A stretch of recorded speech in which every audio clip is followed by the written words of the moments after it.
Hi guys, இந்த சீரீஸில் நம்ம சர்வ்லெட்டை பற்றி பார்க்க போகிறோம். சர்வ்லெட் இந்த சர்வ்லெட் சீரீஸில் ஃபஸ்ட்டு வீடியோ என்ன பார்க்க போகிறோன்னா சர்வ்லெட்னா என்ன, சர்வ்லெட்டுக்கு முன்னாடி என்ன டெக்னாலஜி இருந்துச்சு, அதுக்கப்புறம் வெப் அப்ளிகேஷனா என்னன்னு சொல்லிட்டு பார்க்க போகிறோம். ஃபஸ்ட்டு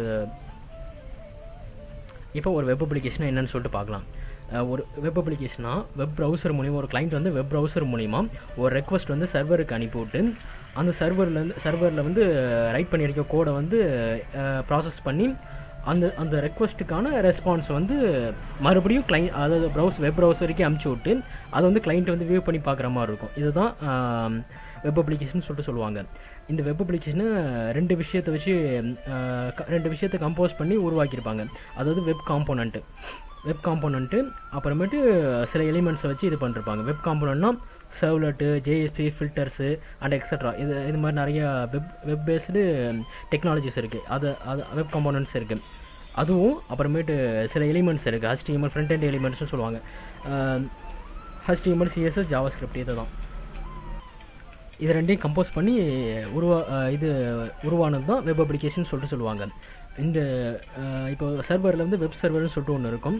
அந்த வெப் சர்வரை இந்த வெப் காம்போனண்ட்டு எக்ஸிக்யூட் பண்ணி வரக்கூடிய ரெக்வஸ்ட்டுக்கு ரெஸ்பான்ஸ் பண்ணுறது தான் இந்த வெப் அப்ளிகேஷனோட ஒர்க்கு. ஓகேவா? அடுத்தது CGI என்னன்னு சொல்லிட்டு பார்க்கலாம். இதுதான் சர்வ்லெட்டுக்கு முன்னாடி இந்த ஒரு டெக்னாலஜி, சர்வர் சைட் டெக்னாலஜி சொல்லிட்டு சொல்லுவாங்க. இந்த CGI வந்து என்ன பண்ணுதுன்னா, இப்போ CGI எப்படி ஒர்க் ஆகுதுன்னு சொல்லிட்டு ஒரு ஃப்ளோ பார்க்கலாம்.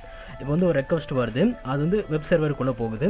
அந்த ரெக்வஸ்ட் வந்து CGI ப்ரோக்ராம், அந்த வெப் சர்வர் வந்து CGI ப்ரோக்ராமை கால் பண்ணி இந்த வரக்கூடிய ரெக்வஸ்ட் வந்து ஹேண்டில் பண்ணுது. அதாவது ஒரு ப்ராசஸ் வந்து ஸ்டார்ட் ஆகும். இது ஒரு ரெக்வஸ்ட் வந்ததுக்கப்புறம் இந்த வெப் சர்வர் வந்து அந்த CGI ப்ரோக்ராமை கால் பண்ணி அதுக்கப்புறம் அது ஒரு ப்ராசஸ் வந்து க்ரியேட் ஆகும். அந்த CGI ஷெல்லுக்குள்ளே ஒரு ப்ராசஸ் வந்து க்ரியேட் ஆகும். அதே மாதிரி இன்னொரு ரெக்வஸ்ட் வருதுன்னா அது வந்து வெப் சர்வருக்குள்ளே வந்து வெப் சர்வர் வந்து இந்த CGI ப்ரோக்ராம் கால் பண்ணி அதுக்கப்புறம் இன்னொரு ப்ராசஸ் வந்து க்ரியேட் ஆகி அதுக்கப்புறம் அந்த ரெக்வஸ்ட் வந்து ப்ராசஸ் ஆகி மறுபடியும் ரெஸ்பான்ஸ் போகும். இதுதான் CGI டெக்னாலஜி சொல்லிட்டு சொல்லுவாங்க. ஓகேவா? இதில் இன்னும் பெரிய ட்ராபேக்ஸ் இருக்குதுன்னு பார்த்தா, இதில் சில ட்ராபேக்ஸ்லாம் இருக்குது. ஸோ அதனால தான் எல்லாருமே சர்வ்லெட்டுக்கு இப்போ மூவ் ஆகிட்டாங்க. என்ன ட்ராபேக்ஸ் இருக்குன்னா, நம்பர் ஆஃப் கிளைண்ட் இன்க்ரீஸ் ஆனால் நம்பர் ஆஃப் கிளைண்ட் இன்க்ரீஸ் ஆனால் நம்பர் ஆஃப் ரெக்வஸ்ட் வந்து இன்க்ரீஸ் ஆகும். ஸோ இதுக்கு அந்த ரெஸ்பான்ஸை ரிட்டர்ன் பண்ணுற டைமிங் வந்து டிலே ஆகும்.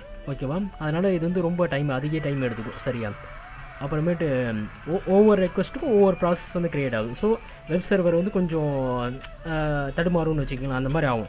ஸோ அது ஒரு ட்ராபேக். அப்புறமேட்டு இது வந்து பிளாட்ஃபார்ம் டிபெண்டன்ட் லாங்குவேஜை மட்டும் தான் யூஸ் பண்ணும். இந்த CGI technology platform dependent language மட்டும் தான் யூஸ் பண்ணும். லைக் C++, அந்த மாதிரி லாங்குவேஜ் மட்டும் தான் இது யூஸ் பண்ணும். ஸோ அது இன்னொரு ட்ராபேக். இது அதாவது இண்டிபெண்டன்ட் லாங்குவேஜ் யூஸ் பண்ண ஒன்லி பிளாட்ஃபார்ம் டிபெண்டன்ட் லாங்குவேஜ் மட்டும் தான் யூஸ் பண்ணும்.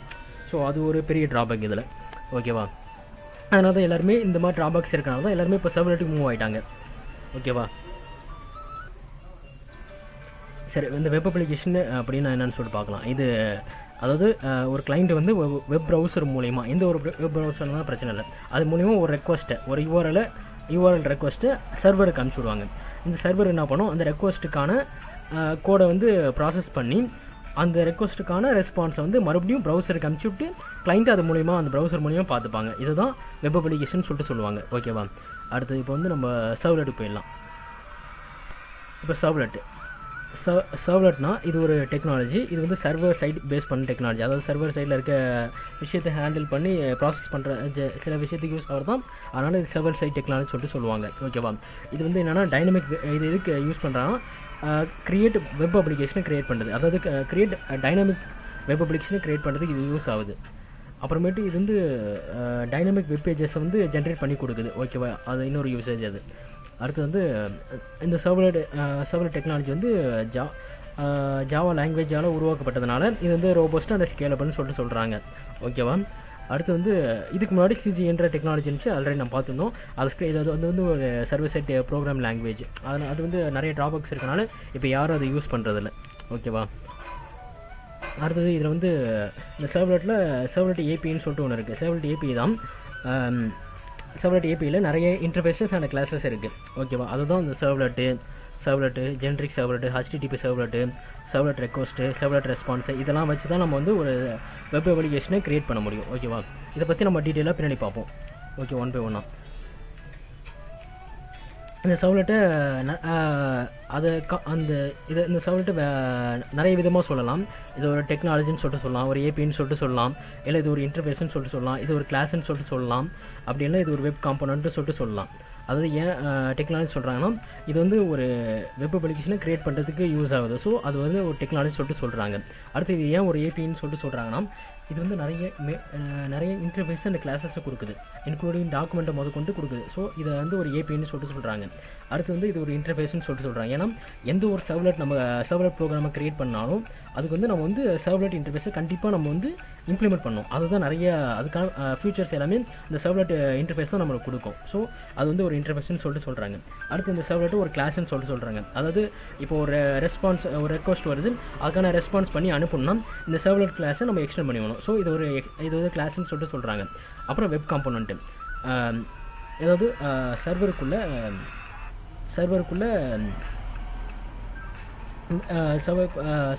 அதாவது இது ஒரு வெப் காம்பனன்ட் சொல்லிட்டு சொல்கிறாங்க. ஏன்னா சர்வரில் இந்த வெப் காம்பனன்ட் டெப்ளாய் பண்ணி ஒரு டைனமிக் வெப் பேஜை க்ரியேட் பண்ணலாம். ஸோ அதனால் இது ஒரு வெப் காம்பனன்ட் சொல்லிட்டு சொல்கிறாங்க. ஓகேவா?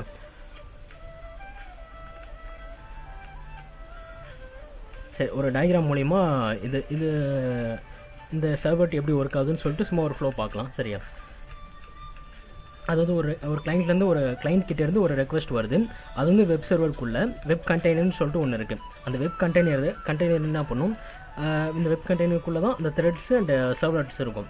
அதாவது ஒரு ரெக்வஸ்ட் வருது, இப்போ ஒரு ரெக்வஸ்ட் வருதுன்னா அதுக்கு ஒரு த்ரெட்டு க்ரியேட் பண்ணும். அந்த த்ரெட்டு வந்து சர்வ்லெட்டுக்கு அந்த த்ரெட்டு வந்து வரக்கூடிய ரெக்வஸ்ட் வந்து சர்வ்லெட்டுக்கு அனுப்பிச்சி விட்டு அதுக்கான ரெஸ்பான்ஸை மறுபடியும் கொடுக்கும். அதுதான் இதோட இந்த வெப் கண்டெய்னரோட ஒர்க்கு.